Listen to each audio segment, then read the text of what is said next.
Salut, c'est Nicolaris. Bienvenue pour cette nouvelle chronique de Faune en alerte.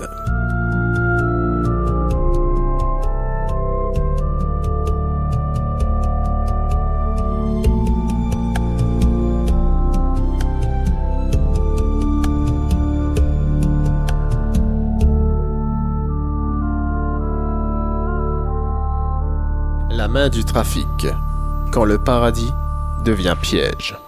Aujourd'hui, j'aimerais vous transporter loin, au sein du bleu apaisant d'Alagon. Imaginez, bercé par le doux chuchotement des palmiers, une tortue qui se prépare à savourer la tendresse de l'aube. Ce moment de tranquillité absolue, cet havre de paix, constitue son univers. Un univers où elle ne devrait redouter que les caprices des vagues. Cependant, une autre tempête se profile. Tout à coup, une ombre se prolonge, énorme, imprévue. Une main apparaît à l'horizon, non pas pour prêter assistance, mais pour s'emparer. Ce n'est pas la nature qui impressionne, mais l'éclat glacial de la convoitise humaine. Cette main, c'est la main du trafic. Elle représente ce secteur illégal qui dépouille les vies de leur milieu naturel pour les commercialiser comme de simples animaux de compagnie. Ce trafic est un monstre aux proportions mondiales. On estime qu'il s'agit du 4e plus grand marché illégal au monde, juste après le trafic de drogue, d'armes et d'êtres humains. Chaque année, des millions, voire des dizaines de millions d'animaux sont capturés. Des perroquets aux couleurs éclatantes arrachés de la canopée, des singes minuscules, des serpents, des lézards, et bien sûr, des tortues comme celles que nous imaginons. Pour celles-ci, ce moment représente le point de basculement. Du vaste océan à l'espace restreint d'un aquarium, de la liberté aux entraves invisibles du trafic illicite. Mais cette transition est rarement douce. La réalité du voyage est un cauchemar.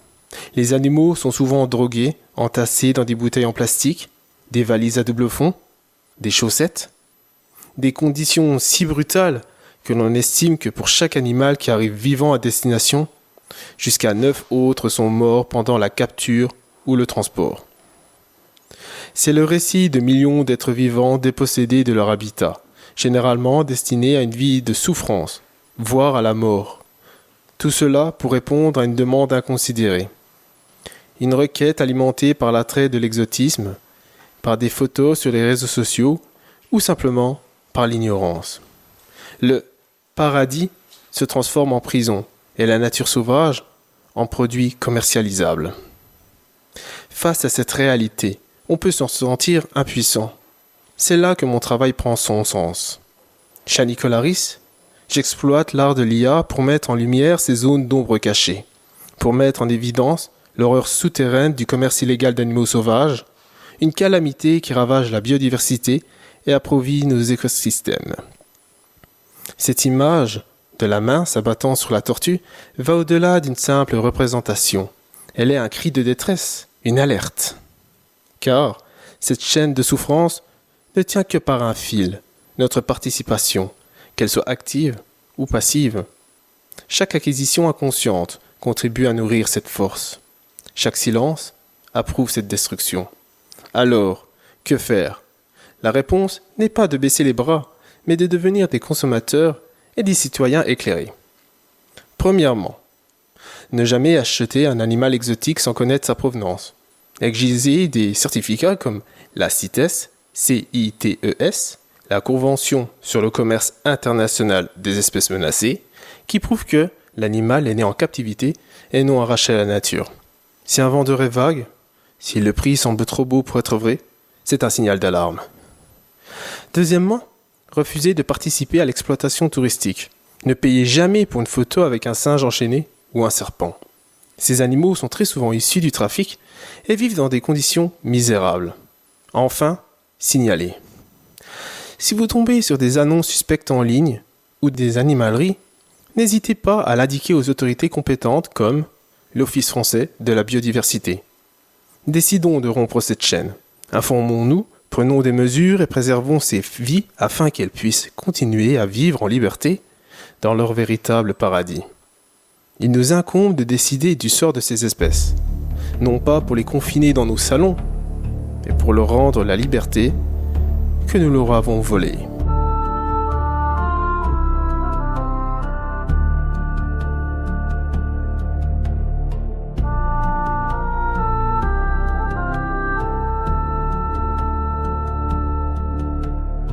J'espère que vous avez apprécié cette chronique et qu'elle vous a permis de prendre conscience de la fragilité du monde animal. Vous pouvez prolonger votre connaissance de la faune sur Behance et Instagram avec le nom Anicolaris. Anicolaris.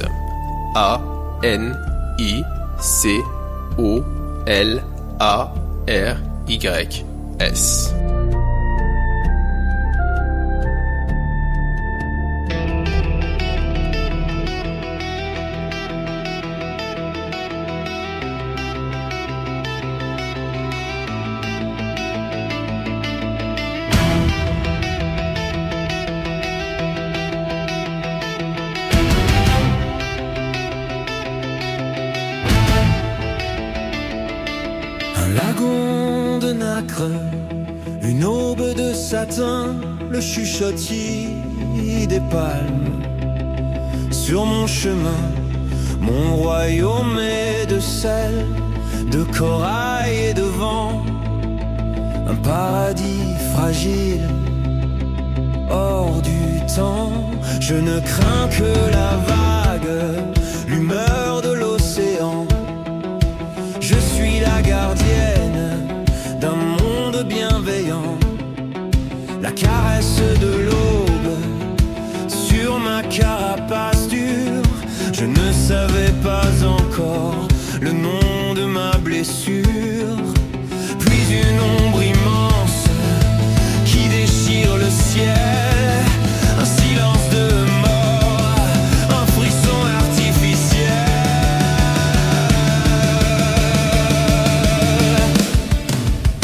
La main du trafic, 5 doigts de convoitise sur ma liberté d'or. Sa poigne qui me brise. La main du trafic, l'éclat glacial du piège. Le paradis se change en un dernier cortège. Arraché à ma vie, à mon immensité, pour n'être qu'un produit dans un monde insensé.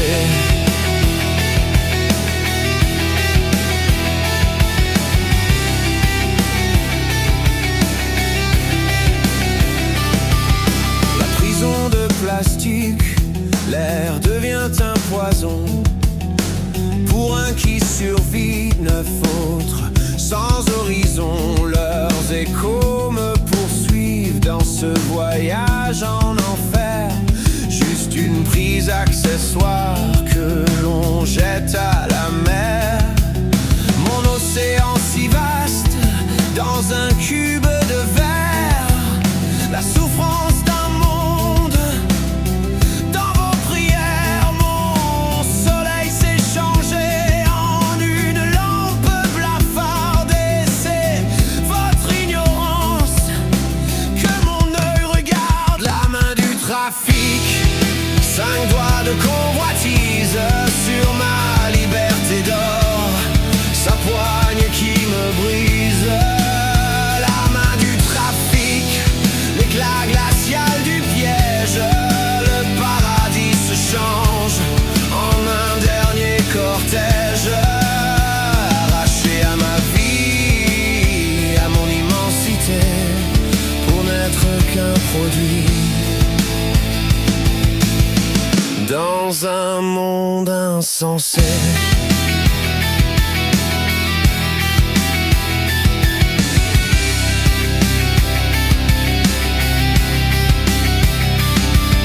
Et vous la regardez, cette photo qui brille, cet animal si mignon qui décore la ville.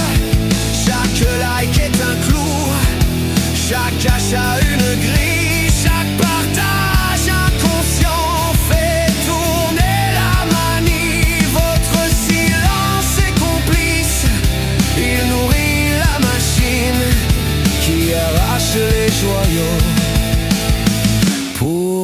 faire des vitrines.